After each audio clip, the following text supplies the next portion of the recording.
এবং আমাদেরকে অরাজনৈতিক, অপরিপক্ক নানানভাবে বিশেষায়িত করা হচ্ছে।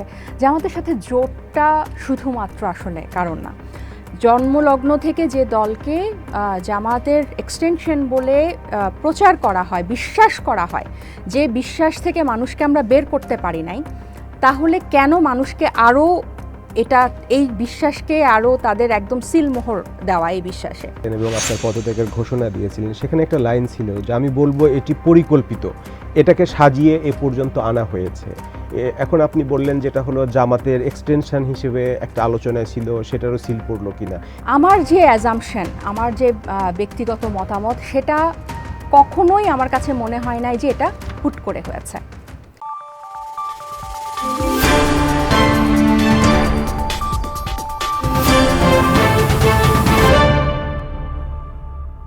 প্রিয় দর্শক, টেলিক্যাশ প্রেজেন্টস রোড টু ইলেকশনে আপনাদের স্বাগতম। যেখানেই নিরাপদ লেনদেন সেখানেই টেলিক্যাশ। টেলিক্যাশ, নিরাপদ লেনদেন নিমিষেই। গত 11ই ডিসেম্বর জাতীয় নাগরিক পার্টি এনসিপি 125 জনের নামের তালিকা প্রকাশ করে, যারা আগামী জাতীয় সংসদ নির্বাচনে অংশ নেবেন বলে দলের পক্ষ থেকে ঘোষণা করা হয়। তাদের মধ্যে একজন ছিলেন যিনি ঢাকা 17 থেকে নমিনেশন পেয়েছিলেন এবং তিনি যথারীতি তার নির্বাচনী প্রচারণা কার্যক্রম শুরু করেছিলেন, জনগণের সঙ্গে মিশতে শুরু করেছিলেন, কথা বলতে শুরু করেছিলেন। কিন্তু পরের 2 সপ্তাহে নাটকীয় অনেক মোড় নেয় রাজনীতিতে। এনসিপি জামাতের সঙ্গে জোটবদ্ধ হয় এবং সেটার প্রতিক্রিয়ায় এনসিপি থেকে প্রায় 1 ডজনের মতো নেতা পদত্যাগ করেছেন। তাদের মধ্যে একজন তাজনুবা জাবিন। আজ আমাদের সাথে তিনি উপস্থিত আছেন স্টুডিওতে। আমরা তার কাছে তার গল্প শুনব, যে স্বপ্ন নিয়ে তিনি রাজনীতিতে এসেছিলেন, স্বপ্ন ভঙ্গের কোনো ব্যথা বেদনা আছেন কিনা, সেসব বিষয়ে তার সাথে আমরা আজকে কথা বলবো, তার কথা শুনবো। আমাদের স্টুডিওতে উপস্থিত আছেন তাজনুবা জাবিন। তাজনুবা জাবিন, আপনাকে আমাদের স্টুডিওতে স্বাগতম। ধন্যবাদ। আপনি কেমন আছেন? ভালো আছি, আলহামদুলিল্লাহ। আপনি এনসিপিতে যুগ্ম আহ্বায়ক হিসেবে ছিলেন পদত্যাগের আগ পর্যন্ত। তো শেষের 2 সপ্তাহের কথা বলছিলাম। এই 2 সপ্তাহে অনেক রাজনীতিতে নাটকীয় অনেক মোড় নিয়েছে। তো সেই মোড়ের ভিতরে একটা আলোচনার জন্ম নিয়েছিল আপনার একটা ফেসবুক পোস্টটা ছিল 25শে ডিসেম্বর। আপনারা 6 জনের ছবি দিয়ে আপনি ফেসবুকে একটা পোস্ট দিয়েছিলেন, সেখানে লেখা ছিল ডিল ডান। সেটা থেকেই কিন্তু নানান রিউমার, আলোচনা শুরু হয়। আমাদেরকে একটু সংক্ষেপে বলবেন সেইটার ব্যাকগ্রাউন্ড বা প্রেক্ষাপটটা আসলে কী ছিল? আপনাকে আবারও ধন্যবাদ। দর্শকদেরকেও শুভেচ্ছা, বিশেষ করে নতুন বছরের শুভেচ্ছা। ওই ছবিটা আমি আপনারই একটা প্রোগ্রামে আমি দেখেছি, সামান্তা এসেছিল। সামান্তা যেভাবে বলছিল যে আমরা কয়েকজন এনসিপির আহ্বায়কের সাথে দেখা করে আমাদের যদি এই জোটটা হয় তাহলে আমরা ইলেকশন থেকে মানে সরে আসব, এই প্রস্তাবটা আমাদের জানানোর জন্য গিয়েছিলাম এবং ডিল ছিল এটাই যে আমরা কেউ নির্বাচন করব না। তো ওখানে আহ্বায়ক সাহেব জিজ্ঞেস করেছিলেন যে আপনারা কি পদত্যাগ করবেন কিনা। তো আমার মনে আছে আমি বলেছিলাম যে আমরা ইলেকশন করব না, এই ব্যাপারটা আগে পার করি, পদত্যাগ তো তারপরের ব্যাপার। সো যেটা আমি পোস্টে লিখেছিলাম, যে বা আপনি যেটা বলছিলেন শুরুতে, যে জামাতের সাথে জোট এটার কারণ, বা বিভিন্নভাবে আমি গত কয়েকদিন ধরেও দেখছি যে জামাতের সাথে জোটটাই হচ্ছে আমাদের দল ছেড়ে আসার অন্যতম কারণ এবং আমাদেরকে অরাজনৈতিক, অপরিপক্ক নানানভাবে বিশেষায়িত করা হচ্ছে। জামাতের সাথে জোটটা শুধুমাত্র আসলে কারণ না, কারণ আপনার রাজনৈতিকভাবে আপনি যখন নির্বাচনমুখী হবেন তখন নির্বাচনকে কেন্দ্র করে নির্বাচনের ইশতেহার, তারপর আমাদের এই গণঅভ্যুত্থানের পরে সংস্কারের একটা ব্যাপার আছে। তো ওসব কেন্দ্র করে গণভোট আছে জাতীয় সংসদ নির্বাচনের পাশাপাশি। এইসবের সাথে যাদের মিলে যাবে তাদের সাথে নির্বাচনী জোট হতে পারে, এটা একটা স্বাভাবিক ব্যাপার। এটার কারণে পদত্যাগ বা দল ছেড়ে চলে আসা বা এটা না। কিন্তু আমি লিখেছিলাম যে প্রক্রিয়ায় হয়েছে, কারণ আপনি দেখেন 125 জনের মধ্যে আমি একজন, কিন্তু যে ধরনের প্রচারণা বা যে স্বপ্ন কথা বলেন বা যে আস্থার কথা বলেন, যে বিশ্বাসের কথা বলেন, বা যে রোড ম্যাপ আমরা দেখিয়েছিলাম সাধারণ মানুষকে, আমি জানি না যে এনসিপি ওই 1486 বা 125 জনের বাকি জনের কাছে ক্ষমা মানে ন্যূনতম ক্ষমা চেয়েছে কিনা। যে আমরা আমাদের নির্বাচনী জোটের কারণে বা আমাদের কৌশলের কারণে আমাদের সরে আসতে হয়েছে। 1400 জন যারা মনোনয়ন ফর্ম কিনেছিলেন, হ্যাঁ, ওখানে একজন রিক্সা চালক ছিলেন এবং এগুলো নিয়ে কিন্তু ব্যাপক প্রচার হয়েছিল। এবং ওখানে একজন জুলাই যোদ্ধা ছিলেন যে যার মুখ রিফর্ম মানে বেশ কয়েকবার তার অপারেশন করতে হয়েছে, জুলাই সে মানে মারাত্মকভাবে আহত হয়েছে। তাহলে এই যে এই মানুষগুলোর কাছে আমরা বা আমাদের বার্তাটা কী ছিল, যে আমরা আমাদের স্লোগানটাই কী ছিল, মানে আমাদের বলতে আমি যখন এনসিপির ছিলাম যে ক্ষমতা না জনতা, জনতা, আপোষ না সংগ্রাম, আপোষ, এটা আমাদের সিগনেচার স্লোগান। সো এই স্লোগানগুলোর যখন প্রতিফলন আপনার আসে না, তখন আপনি মানুষের কাছে কি নিয়ে যাবেন? আমি কিন্তু যখন মিডিয়াতে কথা বলি বা মানুষের কাছে যাই, তখন আমি নতুনের বার্তা নিয়ে যাই। আপনার অনুষ্ঠানেও আমি এটা বলেছিলাম যে আমি পরিষ্কারভাবে জানি আমি কি হতে চাই না, কি হতে চাই এটা আমি পরিষ্কারভাবে জানি। তাহলে জামাতের সাথে জোট হতেই পারে, নির্বাচনী জোট যে কোনো সময় হতে পারে। একদম প্রথমে কেন? যখন আমরা স্ট্রাগল করছি, এনসিপি স্ট্রাগল করছে তার পরিচয়টা দাঁড় করানোর জন্য, তার স্বকীয়তা দাঁড় করানোর জন্য। জন্মলগ্ন থেকে যে দলকে জামাতের এক্সটেনশন বলে প্রচার করা হয়, বিশ্বাস করা হয়, যে বিশ্বাস থেকে মানুষকে আমরা বের করতে পারি নাই, তাহলে কেন মানুষকে আরও এই বিশ্বাসকে আরও তাদের একদম সিলমোহর দেওয়া এই বিশ্বাসে? সো এটা ছিল প্রথম। দ্বিতীয়ত হচ্ছে যে আমরা কখনোই বলিনি যে আমরা বিএনপির সাথে জোটে যাব বা জামাতের সাথে জোটে যাব, আমরা কিন্তু কখনোই বলিনি। অনেকে মনে করছেন যে বিএনপির সাথে জোট হলে হয়তো আমরা এই পদক্ষেপ নিতাম না আমরা অনেকে। বাই দ্য ওয়ে আমি আরও একটু বলি, এখানে শুধু আমি বা যারা না, আমার আরও অনেক নারী নেত্রী কিন্তু এই দল থেকে সরে দাঁড়িয়েছেন, যাদের কথা হয়তো আলোচনায় আসছে না, যারা হয়তো ওই ছবির মধ্যেও ছিলেন না। আরেকজন যুগ্ম আহ্বায়ক, উনি মাইক্রোবায়োলজিস্ট, আইসিডি ডিআরবিতে কাজ করেন, তিনিও সরে দাঁড়িয়েছেন। আরেকজন নারী চলচ্চিত্র পরিচালক, তিনিও সরে দাঁড়িয়েছেন। তাহলে পুরো যে জিনিসটা আমরা জুলাই গণ অভ্যুত্থান থেকে জন্ম নেওয়া একটা রাজনৈতিক দলকে প্রতিনিধিত্ব করতে গিয়ে মানুষের কাছে যে বার্তাটা আমরা নিয়ে গিয়েছি, সেই বার্তাটা হঠাৎ করে হারিয়ে গেল, মানে হঠাৎ করে এটাকে আন্ডু করে ফেলা হলো একদম অ্যাব্রাপ্টলি। এবং আমি যেটার বলতে চাই যে ডিল তো আপনাকে যে সামান্তা যে উত্তরটা দিয়েছে ওটাই ছিল ডিল, কিন্তু পরবর্তীতে কেন এই পদত্যাগের সিদ্ধান্ত? আপনি যখন একটা খুব প্রচলিত আছে না যে আপনি যখন ভুল ট্রেনে উঠে যাবেন, আপনি যত তাড়াতাড়ি ভুল ট্রেন থেকে নামবেন তত তাড়াতাড়ি আপনি ভুল গন্তব্যে না পৌঁছে আপনি ফেরত এসে আপনার ট্রেন চেঞ্জ করতে পারবেন বা আপনার পথ চেঞ্জ করতে পারবেন। আপনি যদি যত তাড়াতাড়ি আপনি এটা বোঝেন। আমি কনভিন্স ছিলাম যে আমি ভুল ট্রেনে। আমি যে নতুন একটা রাজনৈতিক ব্যবস্থার কথা বাংলাদেশে এতদিন বলে এসেছি এবং যেটার বাস্তবায়ন করতে আমি রাজনীতিতে, আমি সেটা এখানে থেকে পারবো না, এটাতে আমি কনভিন্স। তাহলে আমাকে অন্য ট্রেনের ব্যবস্থা করতে হবে, আমার গন্তব্যে পৌঁছানো কিভাবে আমি পৌঁছাতে পারি সে চিন্তা। গন্তব্যটা কি? গন্তব্যটা অবশ্যই অনেকে বলছেন যে এমপি হওয়া কি অপরাধ, যে আপনারা যেভাবে রিঅ্যাক্ট করছেন যে তাহলে এমপি হওয়া মনে হয় অপরাধ রাজনীতিতে। ডেফিনেটলি এমপি হওয়া অপরাধ না, সংসদে আপনার ওই আওয়াজটা যাবে, সেই আওয়াজটা যাওয়ার জন্যই তো আমরা এই যুদ্ধটা করছি।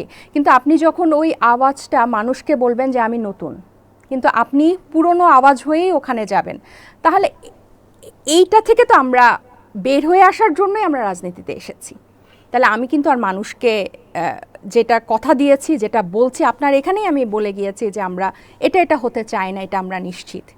তো এখন দল যদি তার নির্বাচনী জোট বেছে নেয়, তার পথ বেছে নেয়, আমাদের বেশ কয়েকজনকে আমাদের পথ বেছে নিতে হয়েছে আর কি। আপনি 28 তারিখে যে ফেসবুকে পোস্টটা দিয়েছিলেন এবং আপনার পদত্যাগের ঘোষণা দিয়েছিলেন, সেখানে একটা লাইন ছিল যে আমি বলবো এটি পরিকল্পিত, এটাকে সাজিয়ে এ পর্যন্ত আনা হয়েছে। এখন আপনি বললেন যেটা হলো জামাতের এক্সটেনশন হিসেবে একটা আলোচনায় ছিল, সেটারও সিল পড়লো কিনা। এই যে পরিকল্পিত এবং সাজিয়ে আনা হয়েছে, এটা আমার কাছে নিজের আমার অ্যাজাম্পশনে, আমি যখন গত 8 মাসকে একটা বোর্ডের মধ্যে যখন আমি দেখি, একদম উপর থেকে আমি যখন দেখি, আমি দলটার ভিতরে ছিলাম, আমি একদম কোর নীতি নির্ধারক পর্যায়ের কেউ না হলেও আমি দলের মোটামুটি সব কার্যকলাপেই আমি অন্তর্ভুক্ত ছিলাম। আমার যে অ্যাজাম্পশন, আমার যে ব্যক্তিগত মতামত, সেটা কখনোই আমার কাছে মনে হয় নাই যে এটা হুট করে হয়েছে। এটা হয়তো সাজিয়ে গুছিয়ে এটাকে এভাবে এনেছে। এটা বলার কারণ হচ্ছে আপনি দেখেন অনেকগুলা ইস্যু কিন্তু শেষ মুহূর্তে তাদের হয়নি। কীরকম আপনি দেখেন যে গত 8 মাস ধরে বা গত জুলাই গণঅভ্যুত্থানের পরে যে কক্সবাজারে নির্বাচনী যার এলাকা ছিল, যে কক্সবাজারই গুছিয়েছে, যে কক্সবাজার থেকে নির্বাচন করার জন্য প্রস্তুতি নিয়েছে, তাকে হুট করে দিয়ে দেওয়া হলো মনোনয়ন বান্দরবনে। যাকে দেওয়া হয়েছে আপনার সারা জীবন যে সাভার এলাকা গুছিয়েছে, যার নির্বাচনী এলাকা ছিল, তাকে নির্বাচন থেকে সরিয়ে দেশের বাইরে থেকে একজনকে এনে ওখানে মনোনয়ন দেওয়া হলো। যে নারীরা নতুন রাজনীতির কথা গত 8 মাস একটা দলের প্রতিনিধিত্ব করে বলে আসছেন, তাদেরকে পাশ কাটিয়ে একজন বাইরে থেকে একজন নারীকে দিয়ে দেওয়া হলো মনোনয়ন। তাহলে আপনি এতগুলা অ্যাব্রাপ্টলি এতগুলো জিনিস, এবং গণ অভ্যুত্থানের অন্যতম 2 জন যারা উপদেষ্টা নেতৃত্ব ছাত্রদের প্রতিনিধি হিসেবে যারা অন্তর্বর্তী সরকারে ছিলেন, 2 উপদেষ্টাকে কিন্তু আসলেন না। একজন এসেও না আসার মতো আমি বলবো, এটা আমার ব্যক্তিগত মতামত। কারণ আসিফ একদম লাস্ট দিন জয়েন করেছে এবং সে নির্বাচন করছে না, এবং সে হচ্ছে গণ অধিকারে একবার মনোনয়ন তুলছে, সে বিএনপিতে যাওয়ার কথা ছিল, মানে খুব বেশি পরিকল্পিত না। তাহলে আপনার কাছে মনে হচ্ছে যে একটা সিদ্ধান্তের কাছে সবার সব গুছানো জিনিস যেন আত্মসমর্পণ করলো, এবং এই সিদ্ধান্তটা কখনোই হঠাৎ করে হতে পারে না, কখনোই না। তাহলে কি বলতে চাচ্ছেন যে জামাতের সাথে জোটবদ্ধ হওয়ায় আপনি বিস্মিত হননি বা বিস্মিত হয়েছেন? আগে থেকেই যেটা বলা হতো, কেউ অভিযোগও করতো কিন্তু যে আপনার জামাতের বি টিম বা জামাতের লজিস্টিক সাপোর্ট নিয়ে এনসিপি গ্রো করছে, এমন অভিযোগও কিন্তু আপনার এনসিপি থেকে যারা পদত্যাগ করেছে তারা এ ধরনের মন্তব্যও করেছে। না, এটা আমি তো বললাম যে এটা আমার একটা পার্সোনাল অ্যাজাম্পশন। আমি যদি পুরো সিনারিওকে 8 মাসকে আমি একটা বোর্ডের মধ্যে রাখি, আমি এটাকে পরিকল্পনা হিসেবেই দেখি, বা আমার পার্সোনাল জাজমেন্ট গিয়ে এইটাতেই, অবজারভেশন গিয়ে এটাতেই শেষ হয়।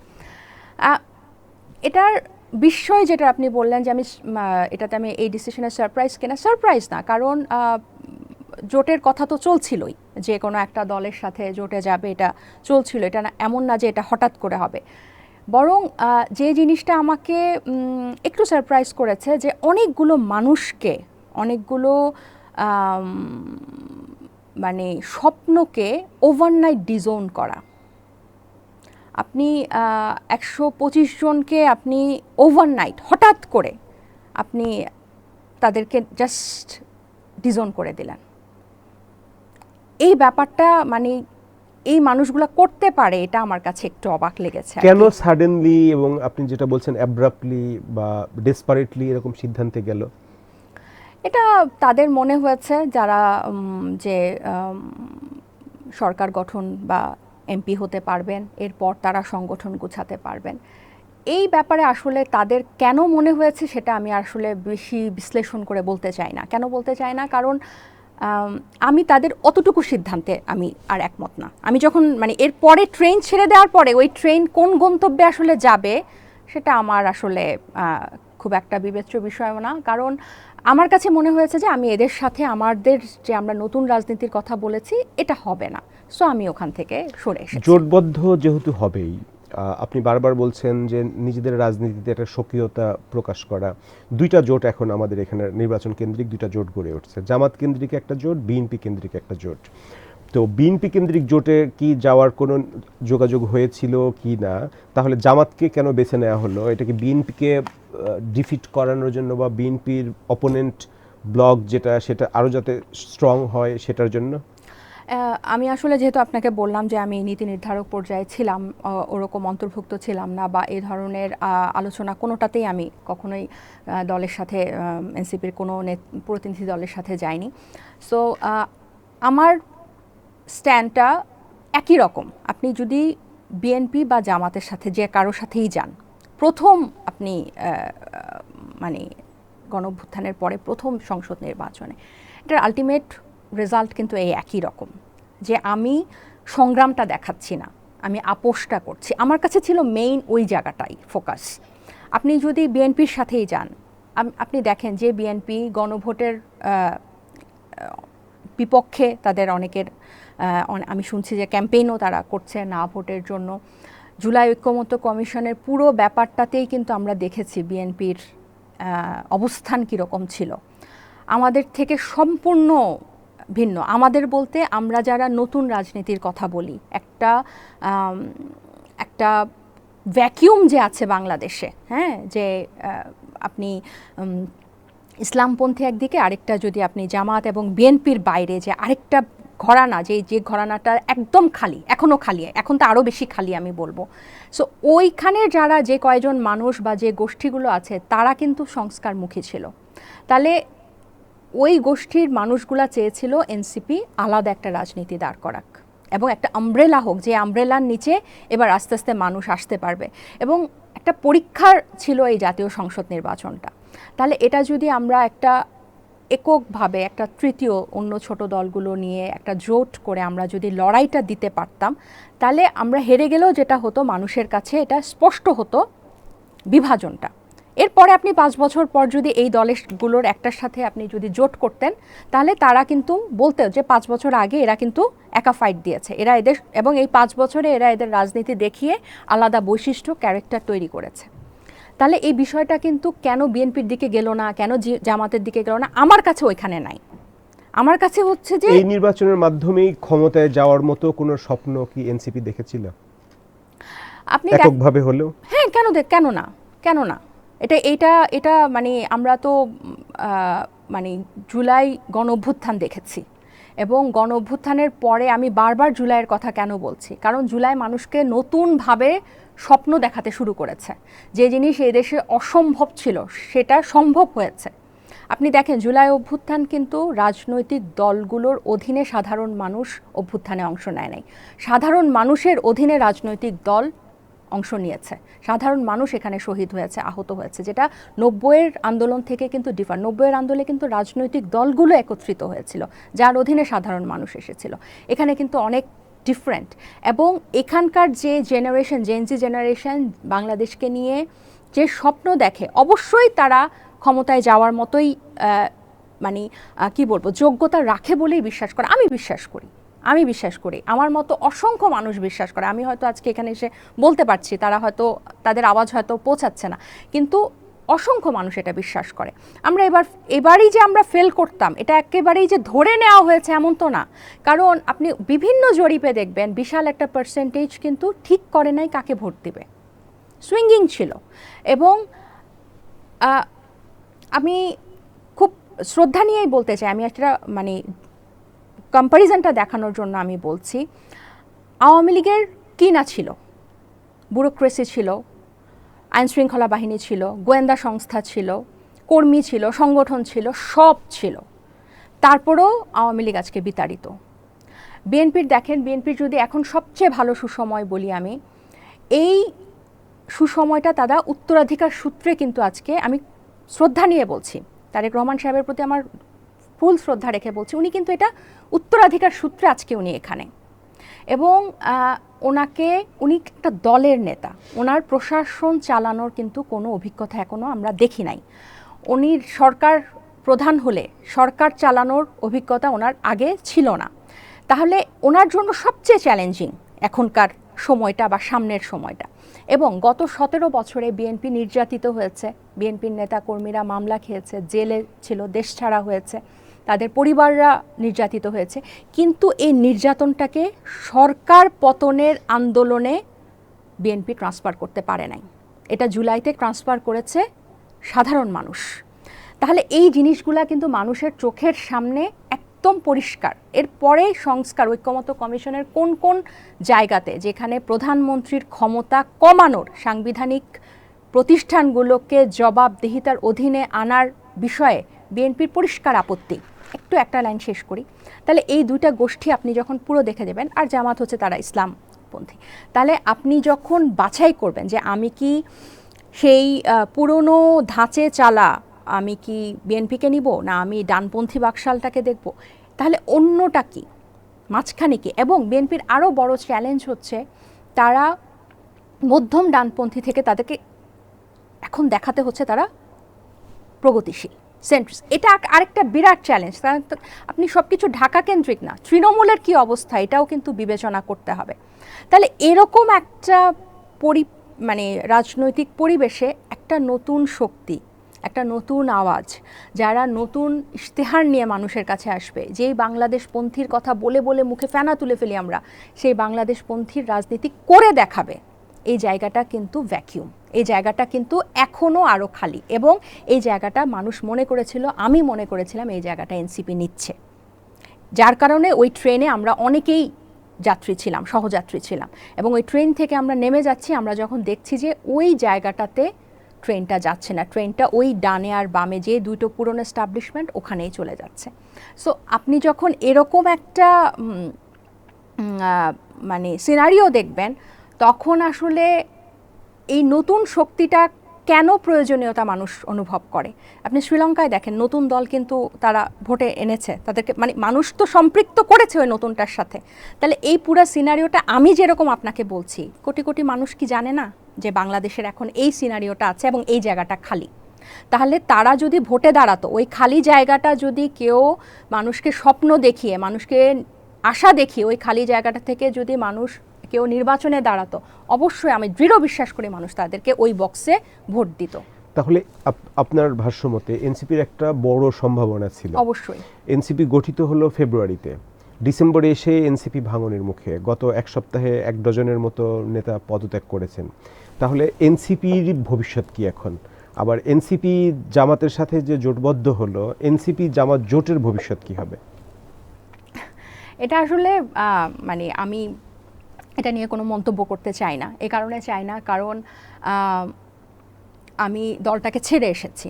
এখন যতটুকু আমার এথিক্সে সীমারেখার মধ্যে আমি যতটুকু তাদের আমার পর্যালোচনা দিতে পারি, আমার অবজারভেশন দিতে পারি, আমার মনে হয় এতক্ষণে আমি এটা বলে ফেলেছি।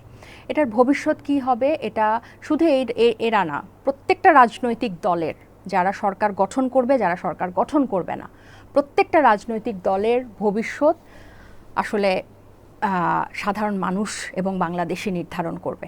যে কথাটা আমি আপনাকে একটু আগে বলছিলাম যে একটা নতুন সিনারিও পলিটিক্যালি তৈরি হয়েছে।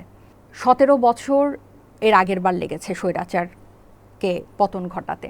এই পরে পরে এই টাইমটা কমে আসবে। মানে আপনি মানুষকে এখন আর মুখ বন্ধ করতে পারবেন না। মানুষ আলোচনা সমালোচনা করেই যাবে এখন। এটা হয়তো ধরেন আমরা এই প্রজন্ম আমরা পারলাম না, পরের বার এই যে খালি জায়গাটার কথা আমি বারবার বলছি, যে ভ্যাকিউমটা রাজনীতিতে তৈরি হয়েছে, এটা আমরা পূরণ করতে না পারলে পরের প্রজন্ম ওখানে আসবে, এর পরের প্রজন্ম আসবে।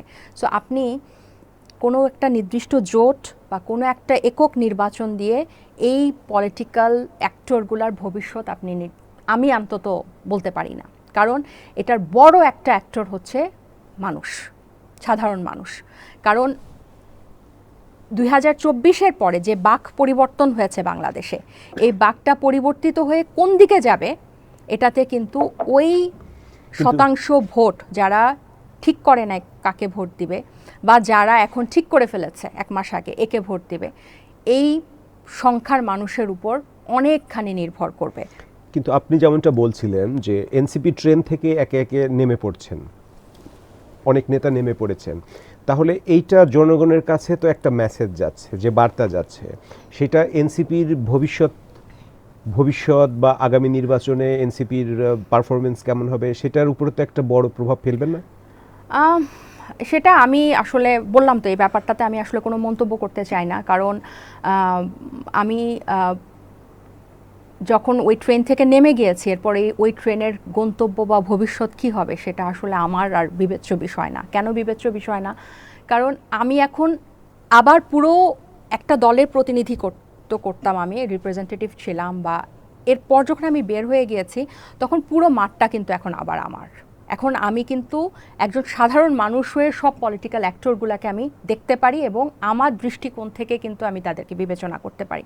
সো আপনি আমাকে যদি জিজ্ঞেস করেন যে বিএনপি যদি সরকার গঠন করে বিএনপির ভবিষ্যৎ কী হবে, বা জামাত এনসিপি যদি ভবিষ্যৎ গঠন করে তার সরকার গঠন করে তার ভবিষ্যৎ কী হবে, এটা আমার পক্ষে এখন বলাটা বা আমি মন্তব্য করাটা থেকে বিরত থাকতে চাই। এই কারণ আপনি যখন একটা বিভাজন দিয়ে দিবেন যে এটা হবে বা এরকম হতে পারে বা এটা হবে, এটা আপনি তখন দিতে পারেন যখন বাংলাদেশের রাজনীতি স্থিতিশীল বা একটা ওয়েভে চলছে। আমাদের এই নির্বাচনটা 17 বছর নির্বাচন হয় নাই, একটা সুষ্ঠু নির্বাচন হয় নাই। এরপর এখানে অনেক নতুন পলিটিক্যাল অ্যাক্টর এখন এসেছে, নতুন রাজনৈতিক সমীকরণ এসেছে, আমাদের মানুষের চিন্তাধারায় অনেক পরিবর্তন এসেছে, অনেক পরিবর্তন। সো ভবিষ্যৎ কি হবে, মানুষ আসলে কিভাবে আগামী সরকার, বিরোধী দল এবং আগামী রাষ্ট্রটাকে দেখছে এবং কতদিনের জন্য দেখছে, টাইম উইল আনফোল্ড দিস। এটা নিয়ে আসলে আমি এই মুহূর্তে মন্তব্য করতে চাই না। আপনি যতদিন এনসিপিতে সক্রিয় ছিলেন, আমরা যেমনটা বলছিলাম ফেব্রুয়ারিতে এনসিপি গঠিত হলো, ডিসেম্বরে এসে আপনি এনসিপি থেকে সরে আসলেন, এই 8-10 মাস 11 মাসে এনসিপি পরিচালনায় গণতান্ত্রিক প্র্যাকটিস কতটা হতো? সব বিষয়েই কি আপনাদের ফোরাম আলোচনা করে সিদ্ধান্ত নিত, বা এই ফোরামের ভিতরেও কোনো কোর কমিটি ছিল যেটা সবাই জানতো না? না, এনসিপির একটা রাজনৈতিক কাউন্সিল ছিল 10 জনের, যারা সিদ্ধান্ত নিত। সো আর আমি আমার ওই পোস্টেও কিন্তু উল্লেখ করেছিলাম, নাকি কারো একটা কথার প্রসঙ্গে বলেছিলাম যে সবাই আমাদেরকে বলছে যে আমরা একটা গণতান্ত্রিক সিদ্ধান্তকে অমান্য করেছি। ব্যাপারটার সাথে আমি একদম খুব শক্তভাবে দ্বিমত আর কি। গণতান্ত্রিক সিদ্ধান্ত সেটা ছিল না যে জামাতের সাথে জোটে যাওয়া, যে আপনি নির্বাহী কমিটির কয়েকজন মেজরিটি যদি এটাতে দিয়ে থাকে, এটা কেন, এটা যদি আমি বলতে যাই তাহলে আমাকে ওই যে আবার আমার এথিক্স ক্রস করতে হয় বা আমার কনফিডেন্সিয়ালিটি ব্রেক করতে হয়, যেটা আমার আমার যে ব্যক্তিত্ব সেটা আমাকে পারমিট করে না। সো আমি অতটুকুতে না গিয়ে আমি শুধু এটাই বলবো যে এটার মধ্যে যদি গণতান্ত্রিক চর্চাটা থাকতো তাহলে এই পর্যন্ত আসতো না। এখন যে এতজন মানুষ বের হয়ে যাচ্ছে বা যারা আছেন তারা এক ধরনের প্রতিকূলতার মধ্যে দিয়ে যাচ্ছেন, যারা নমিনেশন পেয়েছেন তারাও এক ধরনের চ্যালেঞ্জ এবং প্রতিকূলতার মধ্যে দিয়ে যাচ্ছেন। গুটি কয়েক মানুষের জন্য সিচুয়েশনটা ফেভারেবল আর বেশিরভাগ মানুষের জন্য আমাদের এখানে আনফেভারেবল। সো গণতান্ত্রিক যদি হতো, ডেমোক্রেটিক ওয়েতে যদি এটা হতো তাহলে এটা হতো না। এবং ট্রেন থেকে নেমে যাওয়ার এটা হচ্ছে অন্যতম আরেকটা প্রধান কারণ আমার ক্ষেত্রে, যে আপনি নতুন পলিটিক্যাল সেটেলমেন্টের কথা, নতুন রাজনীতির স্বপ্ন আপনি তখন দেখাতে পারবেন যখন আপনি নিজের দলে গণতন্ত্র চর্চা দেখাতে পারবেন। আমাদের দেশের বেশিরভাগ রাজনৈতিক, ইনফ্যাক্ট সবগুলো রাজনৈতিক দলেই কাউন্সিল কখন হয় ঠিক সেটার নাই, বিকল্পই তো এনসিপি গড়ে তুলতে চেয়েছিল। কিন্তু যখন ওটা হচ্ছে না, তো এজন্যই আমি বললাম যখন সেটা হচ্ছে না, এজন্যই তো আমি যখন কনভিন্স যে এটা হবে না তখনই তো আমি সরে আসলাম। তাহলে কি নতুন রাজনৈতিক বন্দোবস্ত গড়ে তোলার যে কথাটা বলা হয়েছিল সেখানে গণতান্ত্রিক চর্চার বড় একটা ঘাটতি ছিল, আপনার কথায় সেটা উঠে আসছে? না হলে এটা তো আমি পরিষ্কারও, এটা 28 তারিখেও আমি বলেছি, যদি গণতান্ত্রিক চর্চা থাকতো তাহলে এত দূর এটা হতো না, কখনোই হতো না। আবার বড় দল জোটটা হতো না তা না, এই যে আমরা যে নেমে ছেড়ে আসছি এটা হতো না। আবার বড় দলগুলোর কিন্তু আপনার দল পরিচালনায় আর্থিক স্বচ্ছতা বা অস্বচ্ছতারও বড় একটা অভিযোগ আছে। এনসিপির ক্ষেত্রেও এরকম প্রশ্ন কিন্তু বিভিন্ন সময় উঠেছে।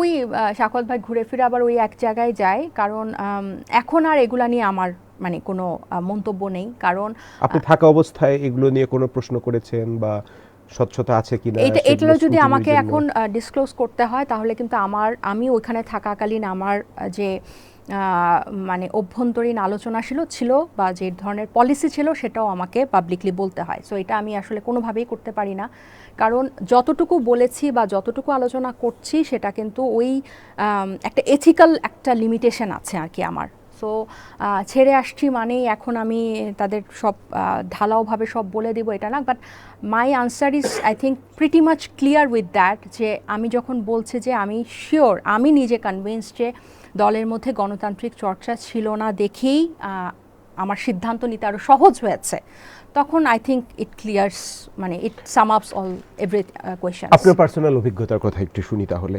প্রায় 1 বছরের মতো সক্রিয় রাজনীতির মাঠে ছিলেন, কেমন অভিজ্ঞতা হলো?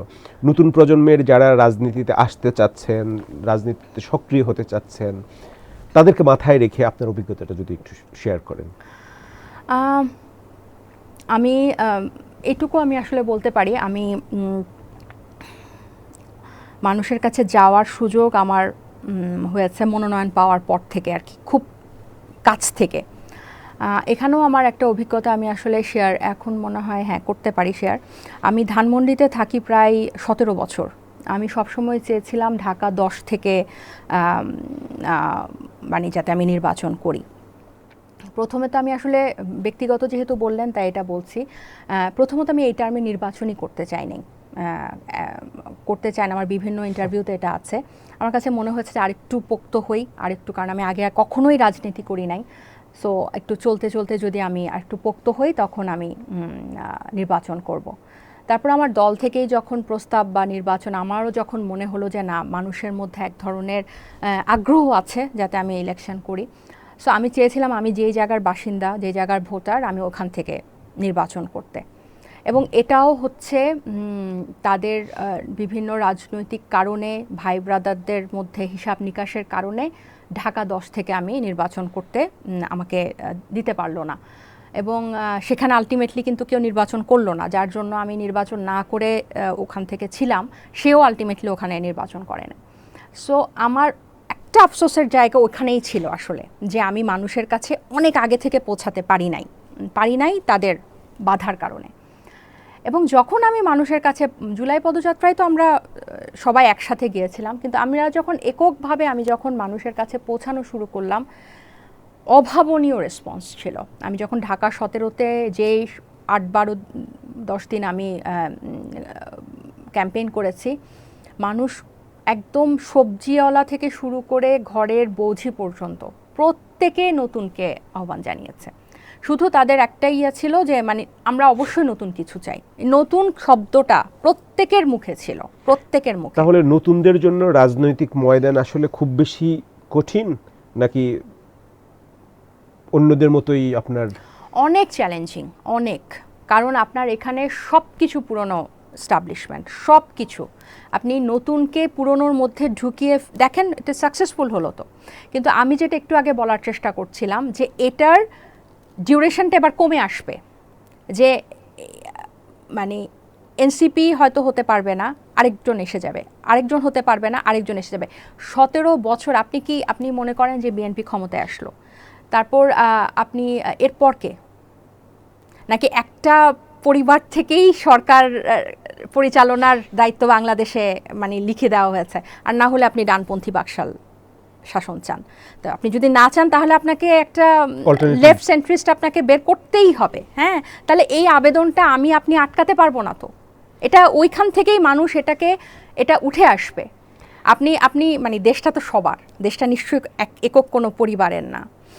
আমি আবারও শ্রদ্ধা রেখে বলছি যে আপনি ধরেন জাইমা রহমানের জন্য যতটা সহজ হবে, ঠিক একই বয়সের রাজনৈতিক বোধ সম্পন্ন, প্রজ্ঞা সম্পন্ন, ইচ্ছা সম্পন্ন একই বয়সের আরেকটা মেয়ের জন্য অনেক কঠিন হবে। কিন্তু ওই মেয়েটা পথটা পাড়ি দিবে, আমি হয়তো পারছি না দিতে, বা আমার হয়তো অনেক চ্যালেঞ্জ হচ্ছে সামনে, কিন্তু ওই ডিউরেশন, তাজনুভা যে যতটুকু বাধা পেয়েছে, পরের মেয়েটা আর কম বাধা করবে, এর পরের মেয়েটা আরও কম বাধা আনবে, এবং একটা পর্যায়ে গিয়ে এই বাধাটা শেষ হয়ে যাবে। এটা হবেই, এইটা মাস্ট। এই যে ভ্যাকিউমটার কথা আমি বলছি, এটা কখনোই খালি থাকবে না। আপনি কি চান যে এখন সবাই আশ্রয়দাতা খুঁজছে বিএনপিকে, যে ঠিক আছে তারেক রহমান দেশে এসেছে, এখন উনি সরকার গঠন করবে, everything is fine, then what? এরপরে কি?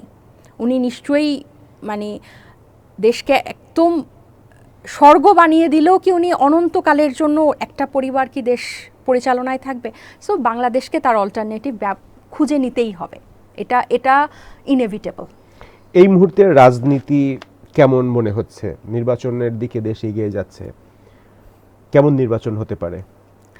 নির্বাচন আসলে ইলেকশন কমিশনের এবং আইন শৃঙ্খলা, এই দুটার প্রতি আমার আসলে শুরু থেকেই একটা ছিল, সমালোচনার জায়গা ছিল। ইলেকশন কমিশন আসলে এই আইন শৃঙ্খলা দিয়ে কতটুকু মানে সুষ্ঠু এবং অবাধ নির্বাচন করতে পারবে, এবং যে দুর্বল আইন শৃঙ্খলা আমরা দেখছি, এখনও খুব বেশি যে একটা পরিবর্তন হয়েছে পুলিশদের বা যারা এই ভোট কেন্দ্রগুলোকে, মানে প্রশাসনের মূল কথা, সেটা আমি কনভিন্সিং না যে খুব বেশি সুষ্ঠু হবে, কারণ আপনি যখন ওই যে আমি যেটা বলছিলাম, মানে বিএনপি আসছে ক্ষমতায়, যে কোনো মূল্যে যদি আপনার ডানপন্থীর উত্থান ঠেকাতে হয় তাহলে বিএনপিকে, সো প্রশাসনও তাদের গুরুকে, তাদের আশ্রয়দাতাকে খুঁজে নিতে চাইবে। সো এখানে লেভেল প্লেইং ফিল্ড কতটুকু নিশ্চিত হবে সেটা নিয়ে আমি যথেষ্ট সন্দিহান। এবং আপনি গত 1 বছরে প্রায় মব ভায়োলেন্সে মারা গেছে 197, যদি আমি ভুল না করে পেপারে পড়ছিলাম, তাহলে এটাই বোঝা যায় যে পুরো আপনার সিনারিওটা দেয় যে স্বরাষ্ট্র মন্ত্রণালয় থেকে শুরু করে পুলিশ কতটুকু সফল বাংলাদেশে একটা অভ্যুত্থান পরবর্তী আইনশৃঙ্খলাকে মিনিমাম একটা জায়গা পর্যন্ত আনতে। আপনার 28শে ডিসেম্বরের ফেসবুক স্ট্যাটাসে আরেকটা কথা ছিল, আমি এনসিপি ছেড়েছি, রাজনীতি না। আপনার ভবিষ্যৎ পরিকল্পনা কি? ভবিষ্যৎ পরিকল্পনা আমি একদম অ্যাকিউরেট রোড ম্যাপ এখনও ঠিক করি নাই। আমি যেহেতু পুরো গত 1.5 বছরের একটা অভিজ্ঞতা আমার আছে, আমার কোন কোন জায়গায় আমার ভুল হয়েছে বা কোন কোন জায়গায় আমাকে চ্যালেঞ্জে মানুষ ফেলতে পেরেছে, এই জায়গাগুলো আমার কাছে স্পষ্ট। এবং হোমওয়ার্কটা করব কিছুদিন, করার পরে আমি একটা ডিসিশনে অবশ্যই আসব। তবে এতটুকু মোটামুটি 28শে ডিসেম্বরের পরে আমি বাসায় থেকে নিজে নিজে যেটা চিন্তা করেছি, এটুকু মোটামুটি আমি নিশ্চিত করে বলতে পারি যে আগের থেকে বেশি চ্যালেঞ্জ আমি ফেস করব এখন, আগের থেকে বেশি আক্রমণ আমি ফেস করব এখন, কিন্তু আগের থেকে বেশি আমি এখন কমিটেড হব। এবং সেটা আমি যখন জুলাইয়ে রাজপথে নামি তখন আমার ঘরের সদস্য বা আমার বন্ধু বান্ধবদের মধ্যে আমরা একটা কথা বলছিলাম যে কয়দিন বাঁচবো। আর আমি দর্শকদের জন্য বলি, দর্শকরা আমাকে অনেকেই ছাত্রদের এইজের ভাবে, এই বছর মানে 6 মাস পর আমার বয়স 41 হবে। সো আমি জুলাইয়ে বলছিলাম যে আর কয়দিন বাঁচবো, একটা গড় আয়ু যদি বাঁচে এতদিন হয়তো বাঁচবো। সো এই জীবন দেওয়ার মানে বাসায় বসে আর কি করব, এটা করি। সো এখন তো আরও বেশি কমিটেড যে আর কয়দিন বাঁচবো।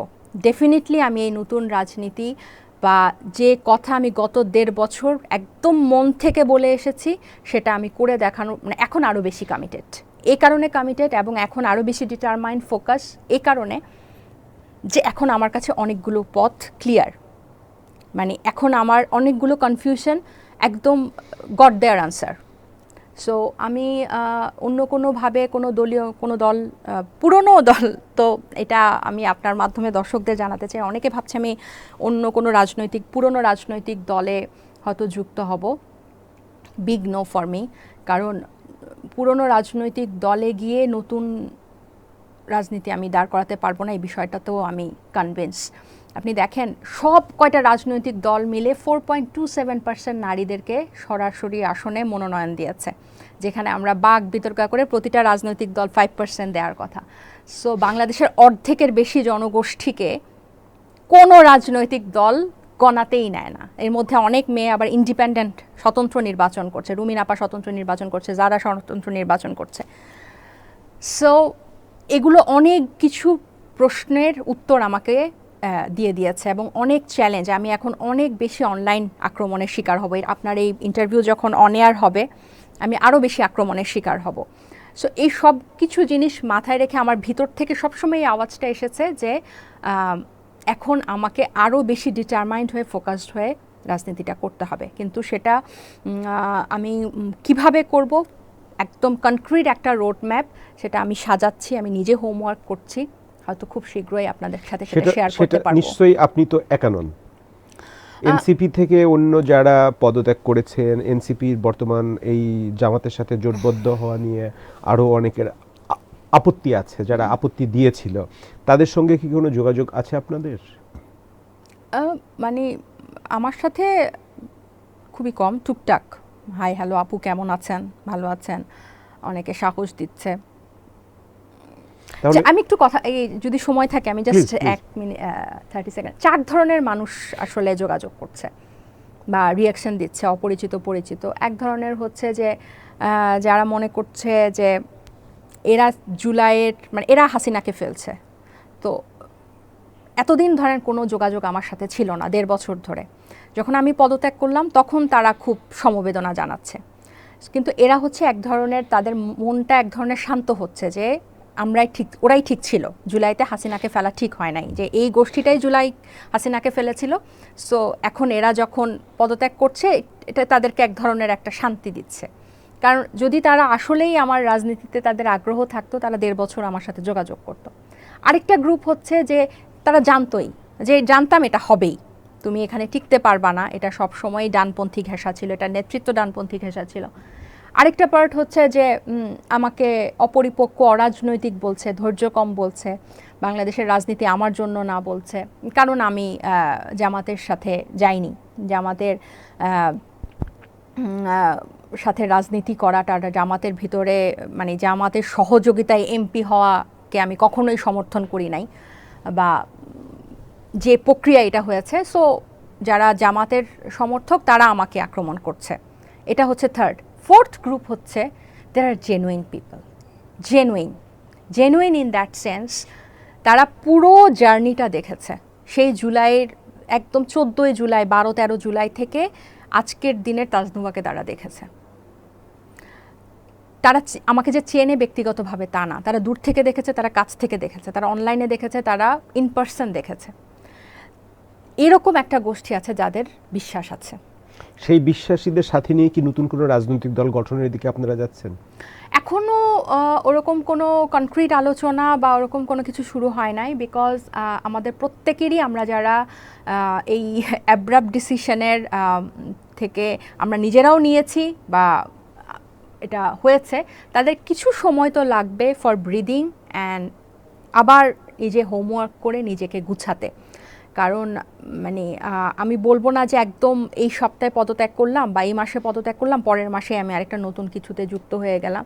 নো, আমার মানে I need myself two pool myself together. So আমারও একটু সময় লাগবে, কিন্তু অবশ্যই আমি রাজনীতি কন্টিনিউ করব। তাজনুবা জাবিন, আমাদের আলোচনা অংশ নেওয়ার জন্য আপনাকে ধন্যবাদ। অসংখ্য আপনি ভালো থাকবেন, সুস্থ থাকবেন, নিরাপদে থাকবেন। ধন্যবাদ। প্রিয় দর্শক, আজ এ পর্যন্তই। আমাদের সাথে থাকার জন্য আপনাদের ধন্যবাদ। আপনারা ভালো থাকবেন, সুস্থ থাকবেন, নিরাপদে থাকবেন।